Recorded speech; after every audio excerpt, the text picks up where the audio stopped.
Hey guys, my name is Sean, and today I get the opportunity to take you through one of my favorite passages in all of Scripture, and that's Philippians 4, verses 5 through 7. I want to focus specifically on verses 6 and 7, which are two of the most popular verses in all of the Bible and are very relevant to our culture today because of its emphasis on anxiety and peace, right? Anxiety to peace. And so, as someone that's experienced a lot of anxiety, I wanted to focus today on this aspect of peace that comes after you give thanks, you pray, and then you petition to the Lord. So last night, I tossed and turned in bed. Why? Because this morning I did a workout called Murph.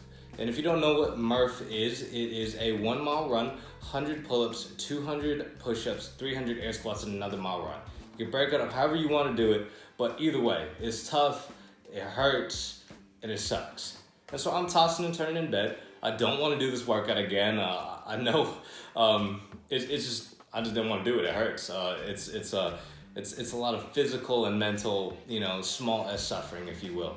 And so it kept me up. I was pretty anxious about the next morning. This morning actually, and I was tossing and turning, and then remember these verses, right? You pray, you give thanks, and you petition, and then the peace of God that surpasses all understanding will guard your heart and mind, right?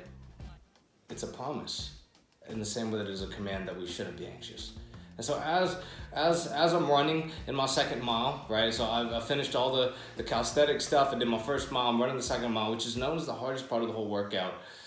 Man, there's just this peace that just came over me. I said, Sean, you are so lucky to have an able body to be able to work out.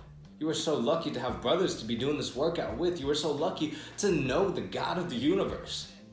There's this peace that just came over me, and I'm beginning to see that this happens more times than not.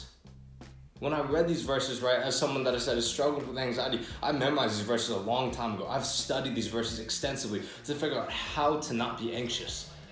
Right? How do I receive this peace? I've never received that peace. Why? If I have, then my life wouldn't be so riddled with this anxiety. But I'm learning right now in the season of COVID that, man, it looks different. The peace of God, I have to leave my expectations at the table because there's an opportunity to experience this peace of God on a daily basis. So friends, that's what I want for you.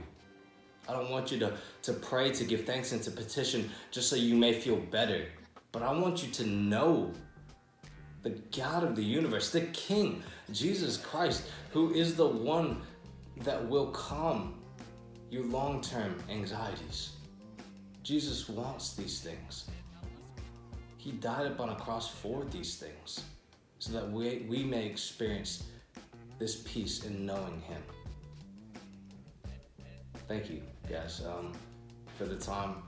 I want you to know this peace of God that surpasses all understandings.